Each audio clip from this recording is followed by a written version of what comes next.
Chapter 8. A Special Language. The rain ended. Slowly, the feeding came to a stop. Big Guy led his family into a clearing.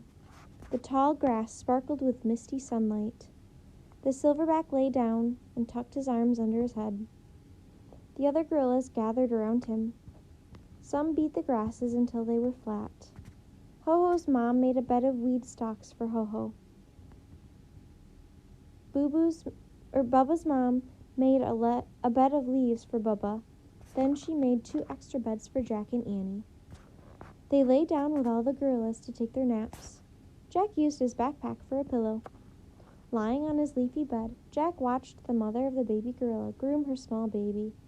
The mother parted his hair and searched through it, picking at his skin now and then. The baby soon wiggled free and crawled around in the grass. His mother's gaze then rested on Annie. She moved over to Annie and gently grabbed one of her pigtails. She studied it carefully. "What are you doing?" Annie asked. "She's looking for bugs, I think," said Jack. "Ah, yuck," said Annie, sitting up. Jack laughed. Just then, the baby's mother reached for him. "Oops, no thanks, no bugs on me," he said, and he sat up too. The mother gorilla lay back in the grass and closed her eyes. Her baby crawled over to Annie. "Hi, little guy," Annie said tenderly. She picked up the baby and stroked his head. The baby smiled at her and closed his eyes. While all the gorillas napped, Jack sneaked the book out of his pack. He found the gorilla chapter. He read softly to Annie. Gorillas are very smart. A captive gorilla named Coco has even learned sign language. Sign language is a special language used by people who cannot hear. Coco can say, "What?" Annie said loudly. "Sign language? A special language." Her voice woke Bubba and Ho-Ho. They sat up and rubbed their eyes. "So," said Jack. "Morgan's secret rhyme," said Annie. "Don't you remember?" She repeated the rhyme. To find a special kind of magic in worlds so far apart, speak a special language, talk with your hands and heart. "Oh, yeah," said Jack. "I even know a little sign language," said Annie. "In school, we learned how to say 'I love you.'" Annie held up a closed hand. Slowly, she lifted her thumb, index finger, and little finger. She showed the sign to Bubba and Ho-Ho. "I love you," she said slowly. The small gorillas looked curious. Jack made the sign too. "I love you," he said to Bubba and Ho-Ho. The 2 little gorillas stared at Annie and Jack. Then both of them held up their hands. They tried to make the same sign. "They love us too," said Annie. "Wow," said Jack. He glanced over at Big Guy. The silverback's eyes were open. He was watching them. Jack quickly closed the book. To his relief, the giant gorilla turned over. "Well," Annie said with a sigh, "I guess that does it." "We spoke a special language," said Jack.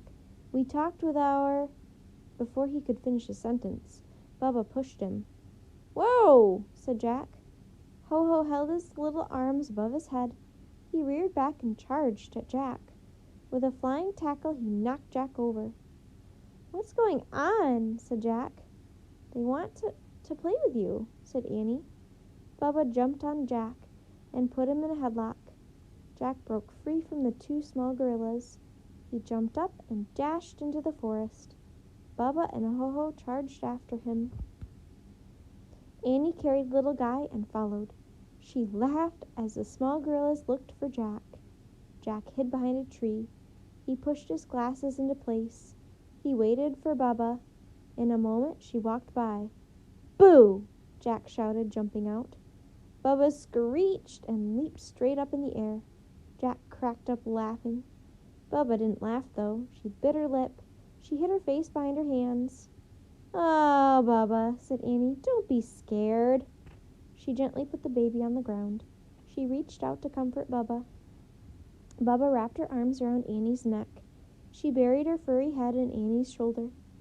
"Jack was just playing," said Annie. Bubba raised her head. She looked at Jack over Annie's shoulder. "Friends?" he asked softly. Bubba stuck her tongue out at him. Jack laughed. Bubba showed her teeth in a big smile. Friends, said Jack. Just then Ho-Ho started screeching. Jack and Annie looked around. Ho-Ho was pointing into the bushes. Where's little guy? Said Annie. She and Jack dashed around the shrubs. The baby had crawled to a tree. He was looking up at a branch. A huge, sleek cat with black fur was sitting on the branch. His pale green eyes stared down at the baby gorilla. He looked hungry. A black leopard, breathed Jack. The leopard leaped lightly down from his perch. He faced the little guy. The baby looked scared. No! Cried Annie. She ran over to the baby gorilla and scooped him into her arms. The leopard let out a snarl. He lowered his head and started slowly toward Annie and the baby. Jack panicked. He didn't know what to do at first. Then he remembered Big Guy's act. Jack took a deep breath. When he let it out, he made a loud hooting sound. He tore out from the brush. Hooting like a silverback, he ran between Annie and the leopard. Jack grabbed a tree limb and shook it. He ripped leaves from branches. He cupped his hands. He beat his chest. "Rog!" he shouted. "Rog!" Then Jack leaned over and charged back and forth past the leopard. Finally, he threw himself on his belly. He began bashing the ground with his palms. He bashed and bashed and bashed. "Jack!" Annie called. "Jack!" Jack looked up. "He's gone," Annie said in a quiet voice. "The leopard's gone. He left a while ago." "Oh," said Jack. He sat up. He pushed his glasses into place. He looked around. Then he smiled.